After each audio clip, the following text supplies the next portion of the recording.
This ZeroNow program is brought to you with the support of our founding partners.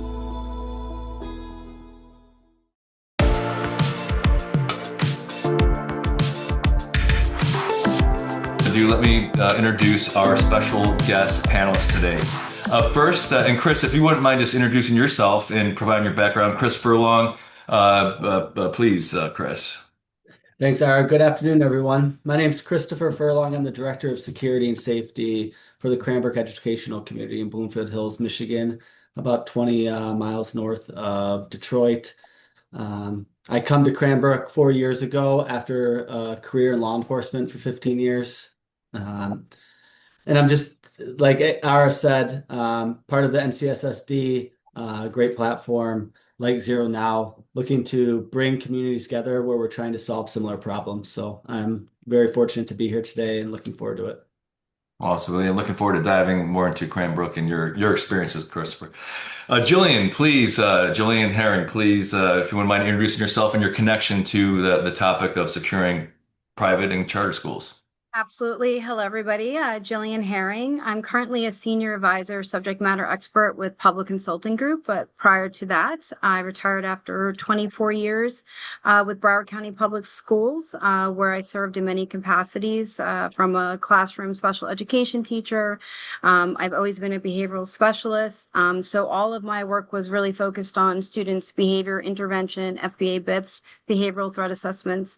And at the end of my career, I was the person responsible and assigned post the Parkland Stoneman Douglas tragedy to review the school shooter's time with us as it related to his behavior, his discipline, and his threat assessments, and then make recommendations to my superintendent and others regarding where we had gaps or areas of our processes and protocols that we needed to shore up and refine. And a lot of that work then informed a lot of the work that came out of the state of Florida, which is now kind of permeated throughout the country in aligning how we do this work in a way that's with fidelity and consistently so that we can help these students in a preventive manner. And so that's what I currently do is I work with many districts around the country. I train, I speak, and I also am participating in the school safety director as well. I was helping with the job description to kind of do a crosswalk between people who have a law enforcement background and then an education background. And so how do we find someone who can serve in that role, but also know how to speak the education speak, which is so important when you're in those positions. Awesome. Thank you, Jillian. Glad you could join us. And Mark Lomax, I know you were actually involved in the Uvalde after incident review as well, but your other role is Director of Safety and Security at the George School. So Mark, would you mind just introducing yourself and provide a background? Absolutely. Thanks, Ara. And hi, Julian. Hi, Chris. And hi, everyone. Thanks for being part of this discussion today. And again, my name's Mark, and I am the Director of Campus Safety here at George School. And George School is a private Quaker boarding and day high school, grades 9 through 12. We have about 500 students, over 240 acres, 70 different buildings. We have about 100 plus faculty and staff and family that live here on campus year round. We also have our own daycare center and own post office. So we're kind of like a little village here. So been here 4.5 years. Spent 27 years in the Pennsylvania State Police, retired 18 years ago. And I was part of the Department of Justice review of the Uvalde incident. And so again, I know today we're going to have a great, robust insight into, securing private schools. So I look forward to it. Thank you, Ara. Awesome. Thank you, Mark. To get started here, we, as I mentioned, we tend to focus on public schools, public school districts, higher education, everything. Christopher, how would you compare securing a private school from securing a public school or public campus from your perspective? Yeah, I think there's a lot of similarities, but there's a lot of differences. And I think one of the major differences that when I'm collaborating with like institutions that are private schools or charter schools, it comes down to funding. Private schools don't necessarily have the access to government funding that public schools do, meaning millages.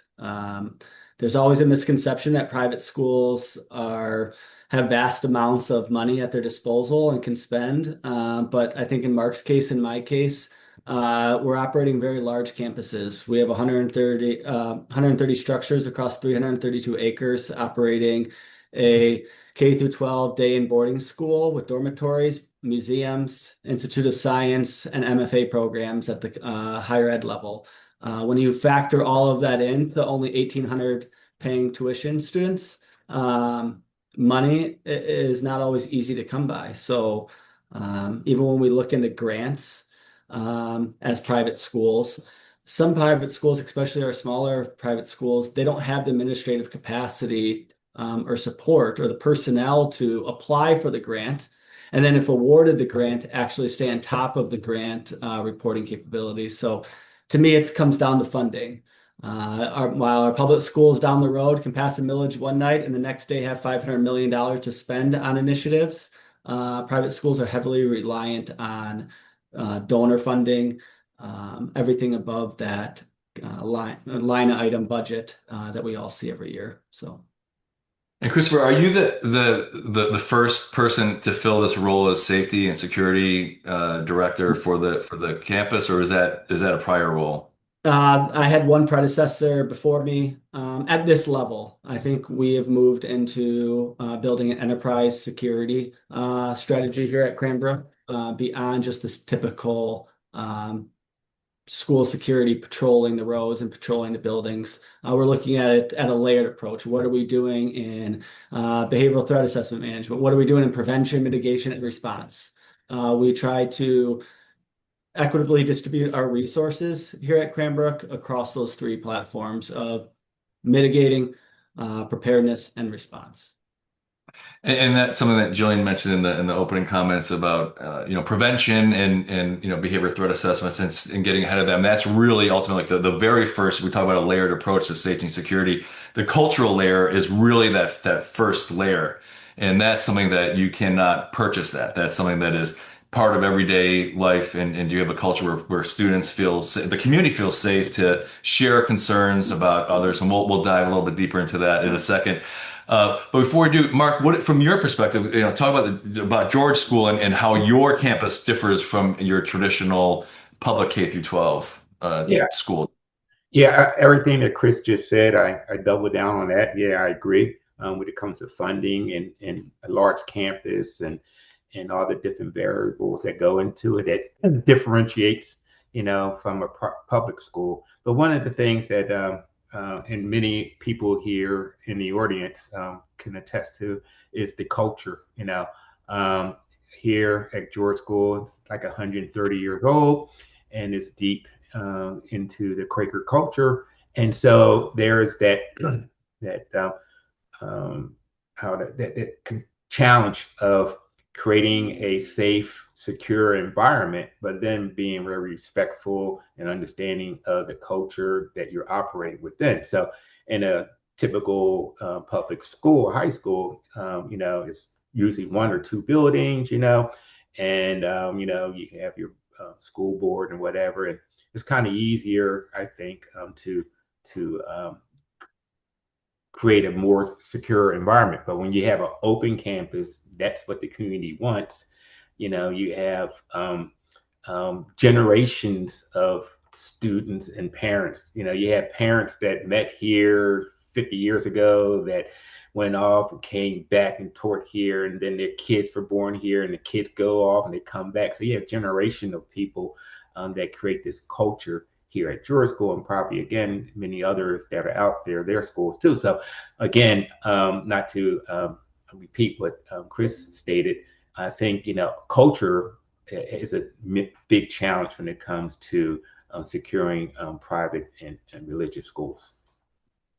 So on the note of culture, then we're going to dive a little bit into the behavior threat assessment. The ZeroNow next month is releasing a position paper on the foundational elements of culture. What are those? Because we talk about culture, but it's kind of amorphous. What exactly does that look like, and what are those things? But going to the foundational element, that first layer, if you will, Jillian, I know public schools in many states have standards and requirements for behavior threat assessment teams and management. How does that differ in private schools? Are there requirements for private schools to have a BTAM? Yeah, so oftentimes private schools do not have consistent, well-defined protocols and processes. Even they have sometimes some umbrellas of things that they should do. But I think, going back to culture, at the end of the day, private, public, charter schools, there is an opportunity for students to be on the pathway to violence in all of those spaces, as we have seen. And we need to figure out, so what Mark just talked about, every school has its own culture. And if it's a parochial school, there's also additional components and layers. But I think the stakeholders, including your parents, including your students, need to understand the importance of safety. And it needs to come from a conversation around why this is preventative. This is in all of our best interests. I've been doing some work recently with private schools, and there is sometimes this mindset, especially students, what we're seeing in public schools, they're running from public school threat assessments, and they're going and showing up on the shores of private and charter schools, thinking that that will get them out of whatever they perceive the threat assessment process to be.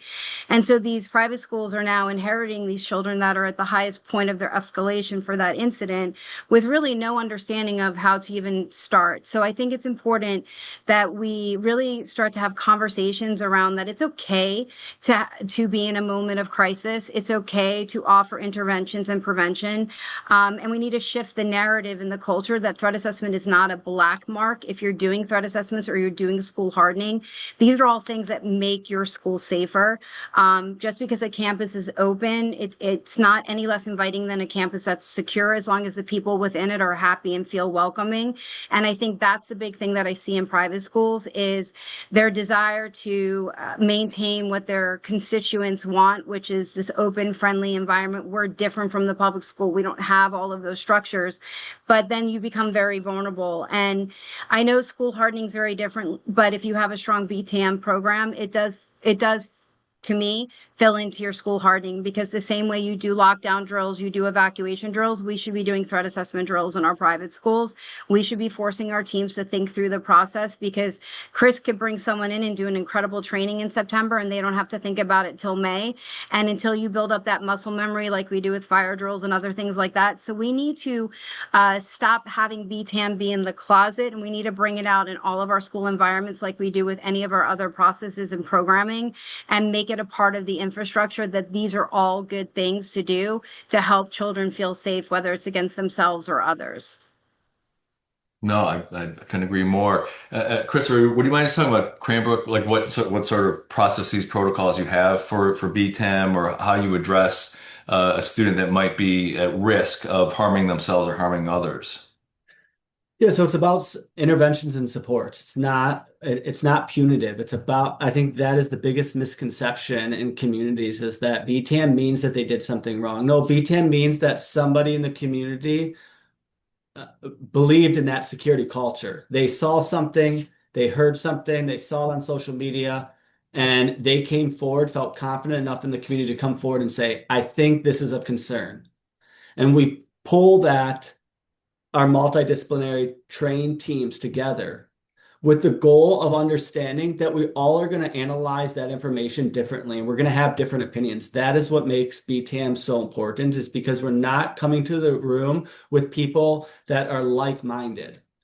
We're bringing people together that have different responsibilities. They come from different backgrounds, and we're analyzing that information to determine, is this credible? Is this a concern? Or sometimes it's simply a child making a poor choice. I think we live in a different age to where,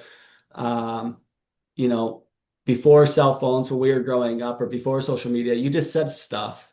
But now they're saying stuff and they're posting it. And once it's posted, it's there. But sometimes you don't get the context of why that was said.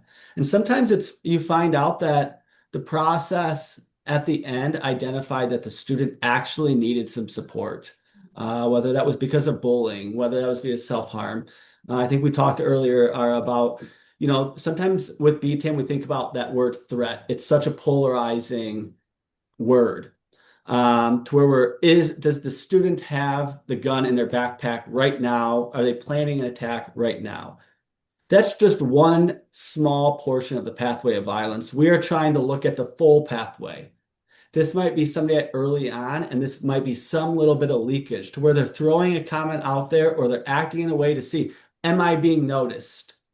And if we don't notice them, sometimes we're reinforcing maybe the thoughts that they're having of, see, I'm invisible. The community doesn't even see me. So sometimes it's the running through the BTAM process. It's about showing that individual, we see you, we hear you, and we're here to support you and offer you interventions and supports. And Jillian. to piggyback on that, I think it's also very important that whatever your school culture system is, that you have some type of documented process from beginning to end. So students and others know how to document concerning behaviors, bring it forward, and everyone understands what the process will be. I think that's incredibly important for consistency. So to check that bias that Chris was just talking about, right? So we all have bias. There's always students who sometimes exhaust us. So we need to have process because process level sets, but it also has to be very much administrative driven. So whether it's heads of schools, whether it's deans, whatever it is, it has to be embraced by the leadership in order for it to really become a fiber of what's being done. Otherwise, you get apathy, you get fear, and because it is such a gray process, it isn't a black and white process. There isn't a scale. People need to feel secure in having those courageous conversations around their fears, their wonderings, their thoughts, and everyone's voice at that table matters. So we have to make sure that we are dedicating time and space and creating really clear guidelines so everybody understands how to engage with this child and with the work until we can bring it to a point where we can de-escalate that child off that pathway and really destigmatizing it. And so for me, that's something that I'm just very, very passionate about. And, those were lessons learned from the work that I did, which is, there is not a stigma, as Chris said. It is a pro-social intervention. It is not a discipline process. And really, if we do it, we can make a difference. But we're already coming from a deficit. So the more we can lay down so everyone clearly understands the rules of engagement, it's much easier for people to do when they're feeling emotional about what is going on. Yeah, and I think it's going on your comment about emergency drills, right? The more that we can get our teams running and doing this work, they only get stronger and they understand the process more. It's about following the process the same way every time, but also with the goal of getting better, getting better at providing supports and intervention, getting better at communicating to the community. I think is important. I think we often hear talk about security theater, security practice, and security culture. The goal should always to build that security culture, right? A layered approach that is woven into the very fabric of communities. Unfortunately, what we often see is security theater, right? I'm going to do something, maybe death by PowerPoint, and I'm going to be able to check the box and tell my boss, we have BTAM, when really all you did was send out a PowerPoint presentation that maybe nobody read. Or maybe you went a step further and you actually had in-person training, but you never followed up and did an annual training. You never collaborated in the 365 days between training on, let's get together, let's look at best practices. Let's even look at little other incidences that are happening in communities around us, other schools around the country, and learn from those experiences. So to me, it's about, are we trying to build a security culture here around BTAM, or are we just investing in security theater? Our goal should always be building security theater in important topics like BTAM. Exactly. And Chris, in the Zero Now path to safer schools, the very first step is starting with a safety team and having leadership. Mark, at George School, so and when you have big public school districts, you have all this infrastructure, a lot of staff and all that. So how do you engage with your community when it comes to engagement, when it comes to safety and ownership and working with parents, working with the leadership at the school and the campus? I mean, how do you build that type of engagement with your school community? Yeah, it's a very holistic approach. You have to, and like both Julian and Chris talked about communications, and so it's all about communicating. It's all about I hate to use the word meeting, but meeting with all the different stakeholders within the community. And again, we're unique because we're not only a high school, but we also are like a HOA. You know, we have people that live here year round. So when it comes to emergency planning and the stuff, you have to incorporate all those various stakeholders because it's not just an isolated, you know, high school. We do a drill. You have to include, you know, those residents who are faculty and staff and their families. That may include, young ones, kids, pets. It's a very unique situation where, again, it's an open campus. It's a Quaker school. It has a lot of history and tradition here, and we have a board of trustees that are very vested in this institution.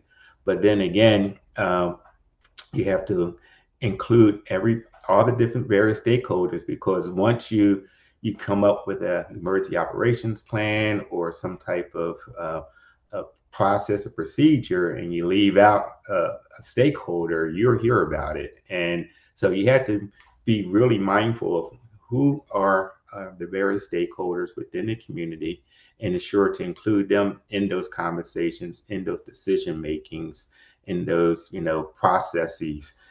So even our child care center, we have to make sure that they're included in some of these decisions and stuff. And, we have faculty, we have staff, we have residents, we have,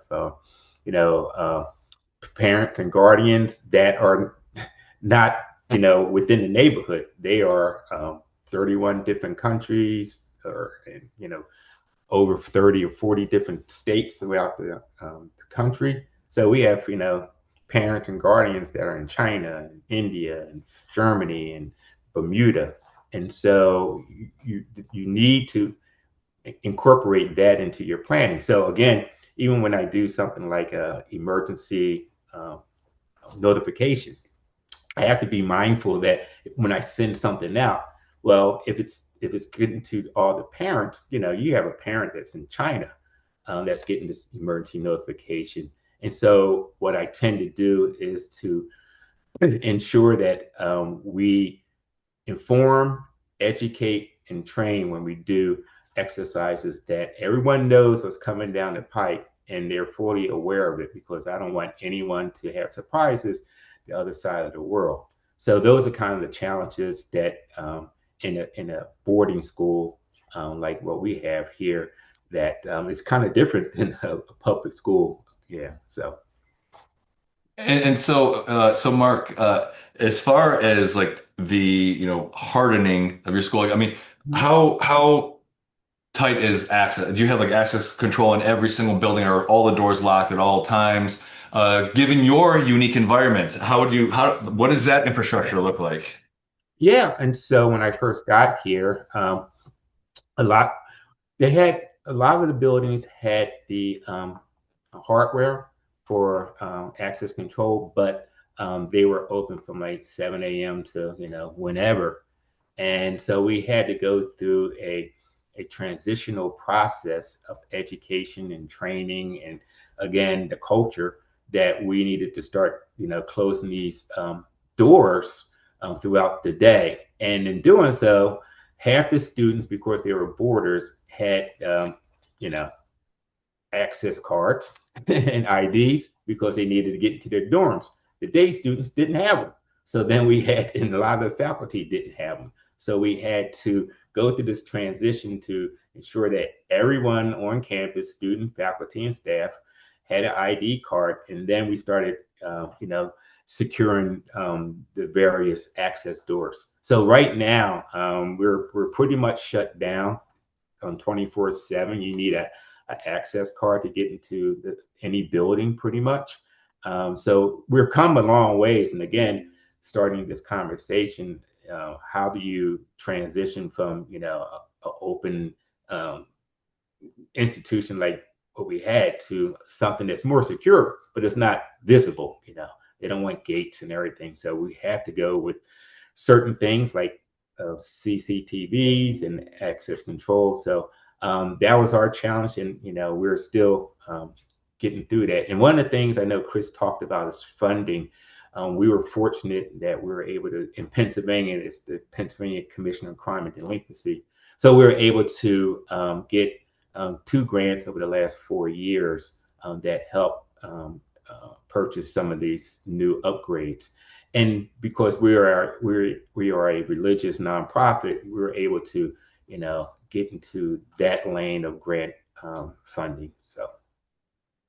No, thanks, Mark. That's great. And Chris, how does your campus at Cranbrook differ, or how is it similar to Mark's? Because obviously, you talked about security theater. You want to create a safe and secure environment, but how hardened is your campus, and what do you have in place to ensure security to access to buildings and everything?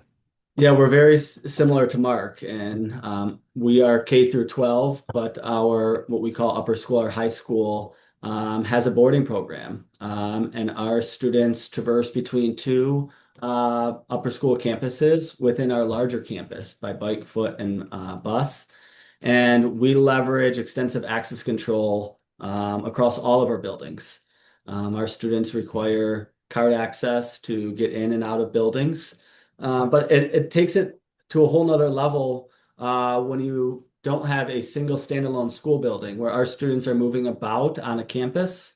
It's not only access control, but the key to any response is communication. So how are you communicating with your student population and your faculty population beyond the 4 walls of your schoolhouse, right? How are they getting notified? So having that layered, extensive, intuitive communication platform built, whether it's PA systems, whether it's mobile application, whether it's radios with staff members.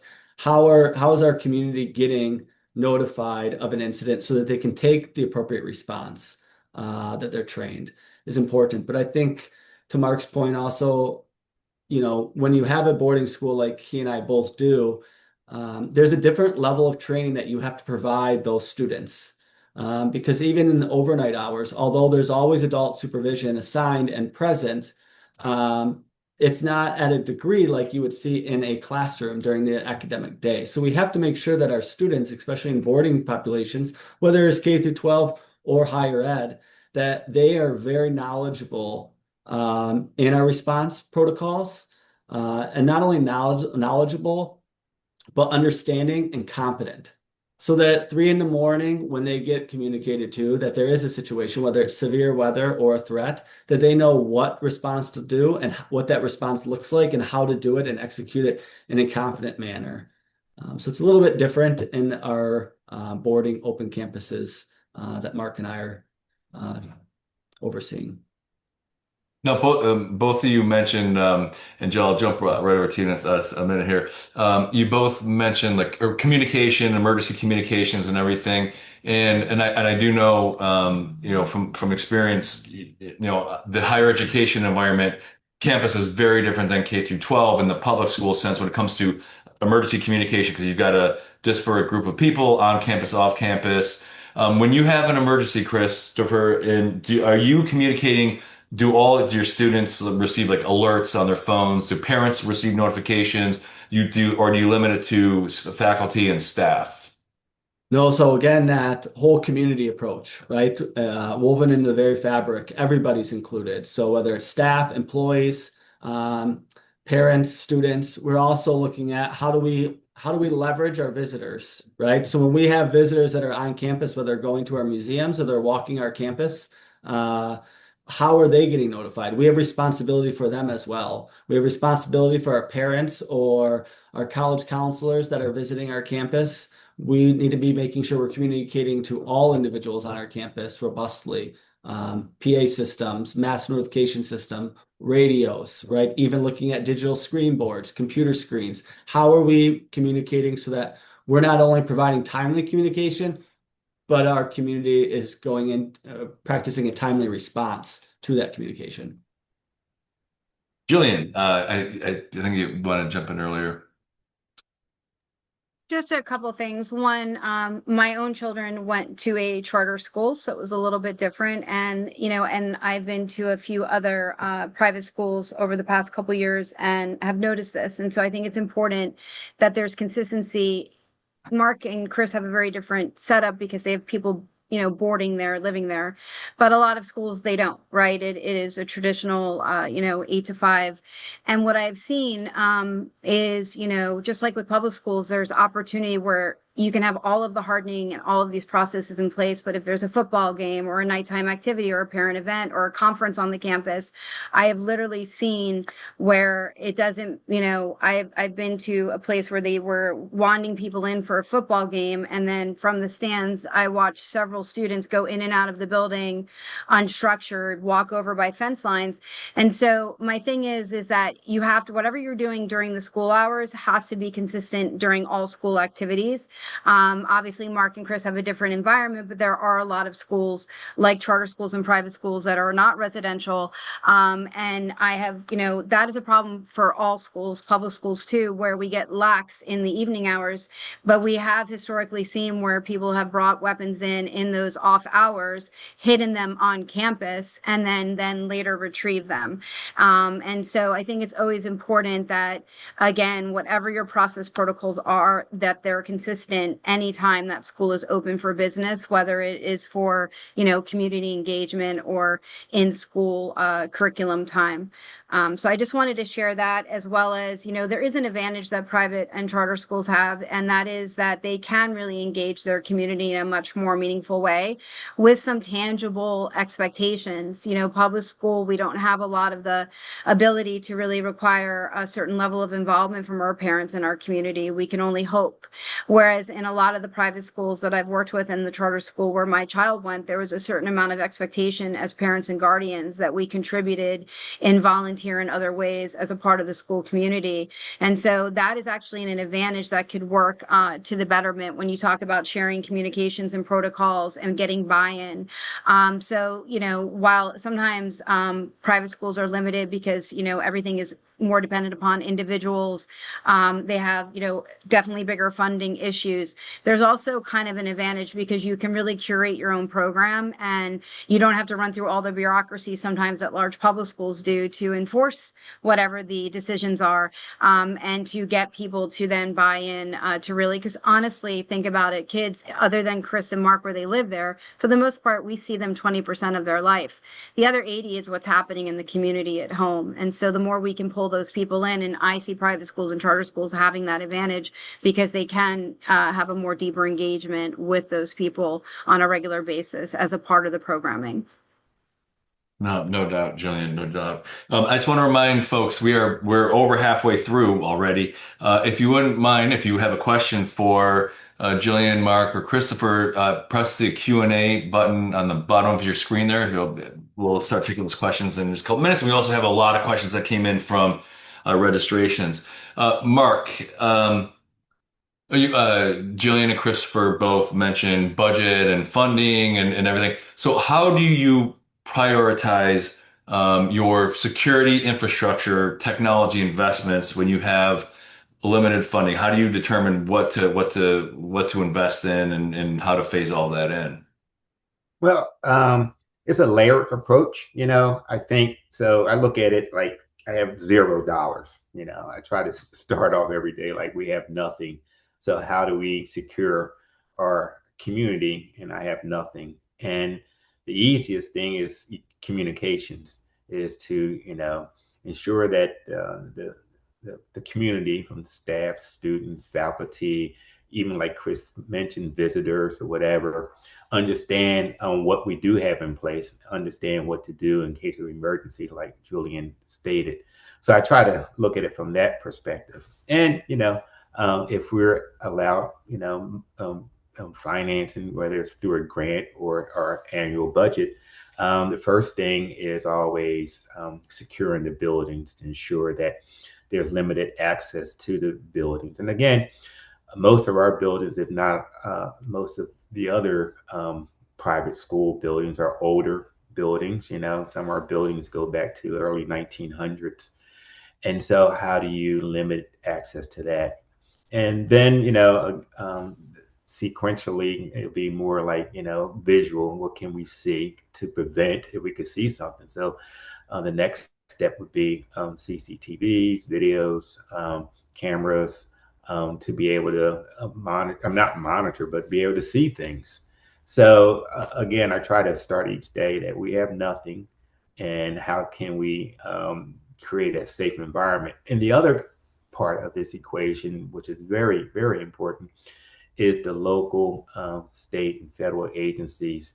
And so for us, the local police, the local fire marshal, our state police, the local FBI office. And so having those positive, good relationships with the local police, especially in local fire department, having them being able to understand the campus, the sprawling campus, know where all the various buildings are, have access to those buildings. Just know that the community itself, that's a force multiplier. We're very fortunate that we have 3 local police departments that are within like a minute of our campus. So we're not out in the middle of the boonies. So we have quick response time. So again, getting back to funding, I try to start each day that we have nothing. So how can we secure our community using nothing, and anything else is just like icing on the cake. Yep, exactly. And then you mentioned CCTV, it'll also video analytics to look for potential risks and everything. Christopher, from your perspective, what is your approach to prioritizing? If you have, obviously funding is always an issue. How do you prioritize where to fund? Do you go out and buy a whole set of drones to monitor the campus, or do you upgrade your access control system, your communication system? I mean, how do you prioritize where to direct those limited resources? Yeah, I believe very strongly in a risk-based approach. We should be analyzing, we should be conducting assessment of our schoolhouses, of our campus, and looking at where are we vulnerable, and where does our risk lie, and then prioritizing those vulnerabilities and risks to a list of would like to haves and needs, right? I think you have needs and I think you have wants. And I think we need to make sure that we're addressing our needs.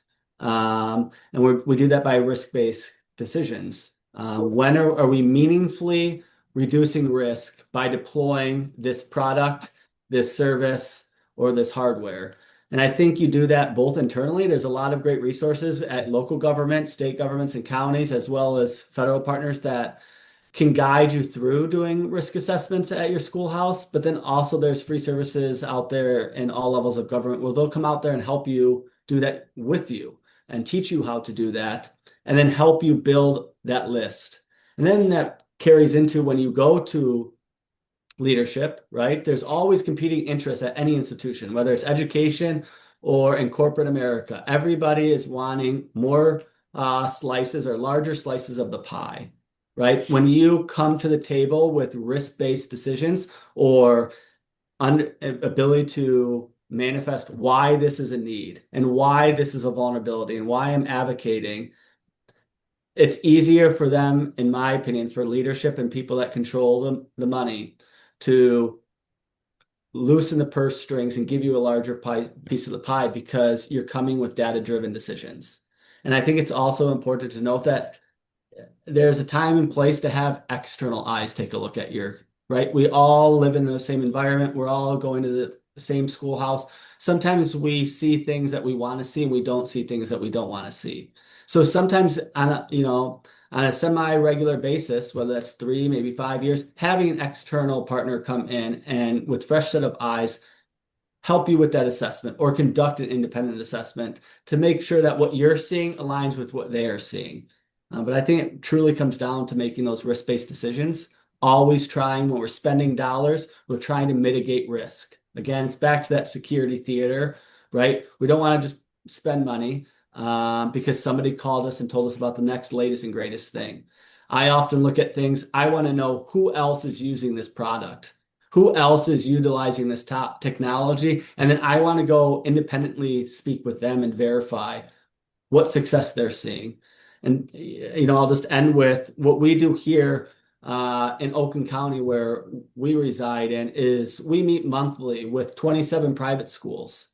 We meet monthly at different schools every month, and we sit down and we talk about what's going well for us, what's not going well, what technologies have we tried, what services have we tried, and we just basically share ideas. We share issues that we're having, and we collaborate as one. We're all trying to solve the same problem, right? So going to other like institutions or peer institutions around you, or even nationally, that mirror your institution, and finding out what's worked for them, where did they have most bang for their buck, and where, if they could do it over again, would they not have spent money?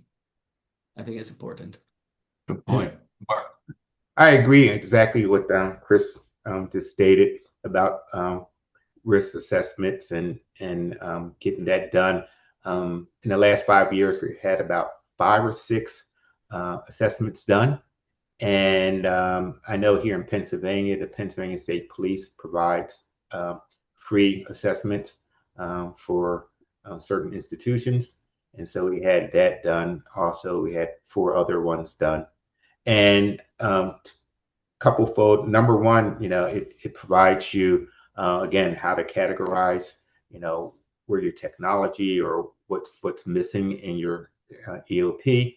But also, again, like what Chris stated, it provides you data when you go into, whether it's the head of school or the director of facilities or board of trustees, like, this is what we need. And thirdly, it allowed me, when I applied for grants, that we were able to have that data-driven information to provide that for the grant.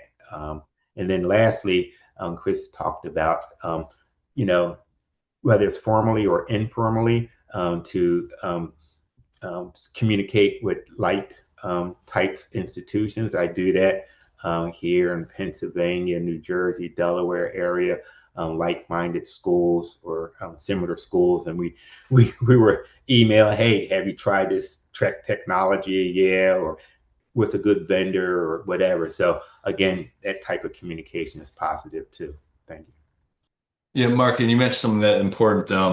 At one point in time, many years ago, I was the board president of a private school for children with special needs, and I could not underscore the importance of collaborating with law enforcement, right, the stakeholders and the community around the school. It is truly a community thing. Just last week, I was at a private school in Maryland, and we're talking about like advanced technology, like video analytics cameras and all that.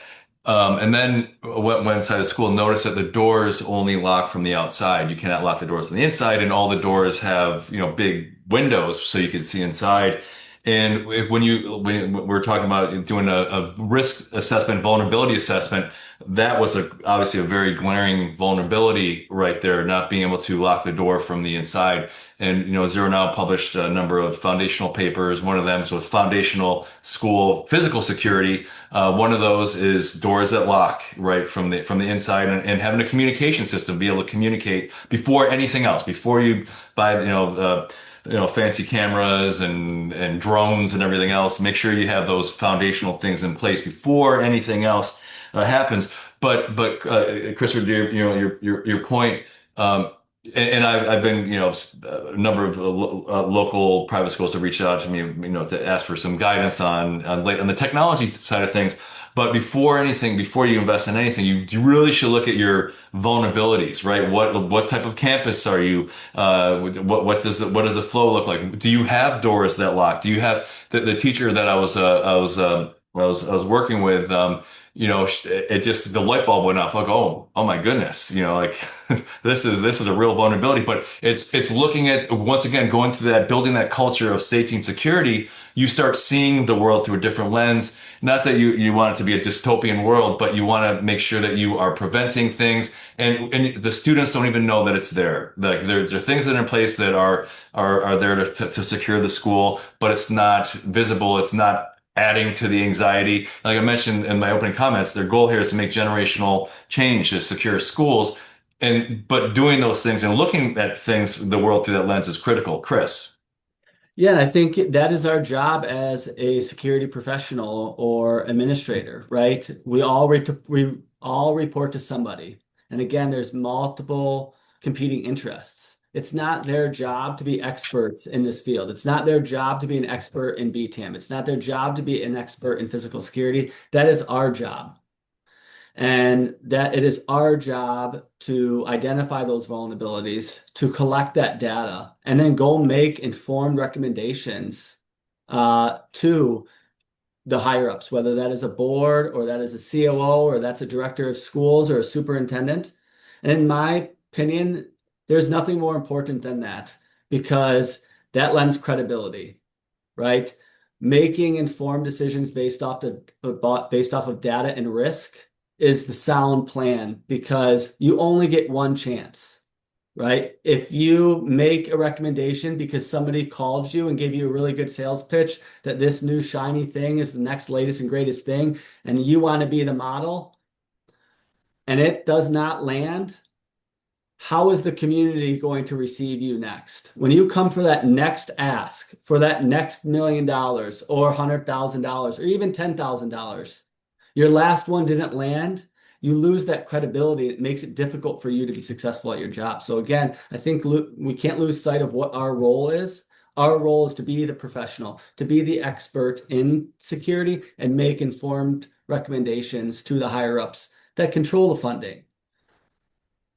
And Christopher, that plays into us reiterating about the path to safer schools. The first step is to have a safety team leadership, like either one of you.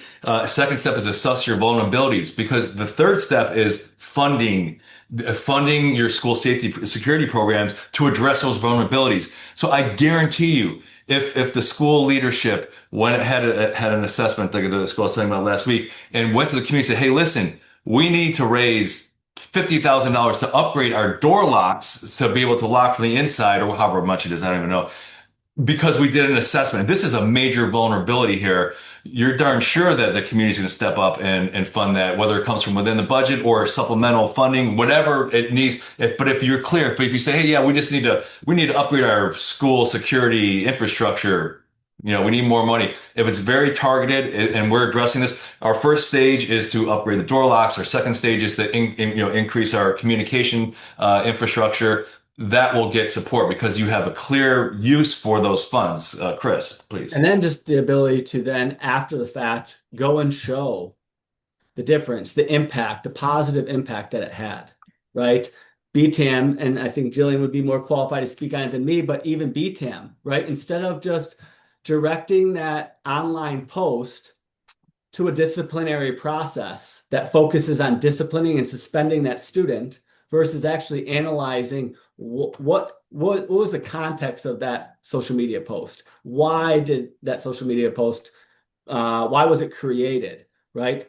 Being able to show tangible results that had positive impact. Instead of suspending students, we can show the data that we have supported our students, and we have created a better school climate, a safer school, a more welcoming school, and again, a school that is woven into the sheer fabric of what security is. We are here at Cranbrook, we call it One Cranbrook. We are all invested as one unit, whether you're a parent, child, student, or employee, or a partner, to achieve the mission of the institution. We're all working together to achieve one. So being able to show measurable impact, I think, is important, because then when you come back for your next ask, not only do you have the data, but you were able to show, look at what I did last time and look at the great impact it had. Jillian. So just jumping in, I think a lot of what was just discussed around like the risk assessment for the building and for the protocols can translate to BTAM. And I find that a lot of challenges aren't really about lack of effort. It's a lack of system design and documentation. And so that's really what we're talking about here. And when I talk about BTAM, the thing that I'm super passionate about right now is whatever your system will allow. So to that point, yes, there are plenty of companies out there that have software solutions and all of that. But the big thing is that, are you documenting consistently how you are approaching your behavioral risk assessment, your suicide risk assessment, and keeping track of all of that data? how we approached it, what the escalation points were, what the outcomes were. Did we see a meaningful de-escalation for that situation? And that data will also inform, the same way Chris and Mark talked about, other stakeholders wanting to potentially invest. If you come back and say, look, our Excel spreadsheet's not working anymore, we need a better way of doing this, the data is going to drive it. It also is going to show you, if you're really doing those interventions that ultimately assessment is for, with fidelity, where you have human capital needs, where you have bandwidth issues, to provide those interventions in a way that are going to move the needle in a positive direction. And finally, with documentation, we have to figure out a way that we collectively share data back and forth between public, private, and charter on students who are in any type of assessment process, because lack of that visibility, we're all having to start over from scratch. And while we're trying to figure that out and put all the pieces together of this puzzle, the child could actually be getting into a worse state. So for me, I'm super, super passionate. And right now there are no federal, guidelines around BTAM information being a part of a CUME folder. But, more often than not, kids are becoming very transient in these processes. Parents are incentivized because you see on the news people going to jail over their failed actions in regard to their children's behavior. And so there is this fear factor that I feel that, we are seeing a lot more movement. And so it's important, and private schools have the benefit of, they can actually call up the local public school if they get a child who's come in or from wherever, and they can ask questions. And one of the things I always recommend is, whatever the file is that goes with the child from or to your institution, we can put flags in that basically just says, hey, when this child shows up on your shores, please call the previous administration. So at least there could be a peer-to-peer conversation that may flag some things that could help that child who may have left right before we could even do any interventions, after a pretty serious threat to self or others, or both. And so I think documentation and data really drives these conversations, and really not only helps your stakeholders, but also lawmakers understand why we need to have some more support, financial and as well as guidelines from a more state and national level, so people take this work very seriously, and it takes away the ambiguity of doing the work. So I just wanted to kind of add my 2 cents there. Thank you for doing that, Jillian. Now, I was going to ask you about that, so that's good. But unfortunately, we actually ran out of time. So I'm glad that you put that in there, because that's important when a student is going from public to private or charter. Yeah, how does that information convey, and looking for that? Because the theme, I think, all of our common goal mission here is to prevent harm from happening, whether it's to self-harm or harm to others. And that's the whole zero is zero harm. That's the objective here. And that's what we're all here to do. And unfortunately, we ran out of time. We have a lot of questions that we're not able to answer. So in about 30 minutes or so, if you want to log into the ncssd.org community, we'll post those questions in there, and Mark and Jillian and Christopher can respond to those. More homework for you guys. Thank you. You're welcome. But before we wrap things up, I just want to give you each an opportunity just to share your final thoughts, key takeaway that you want to leave with the participants. And Christopher, we'll start with you.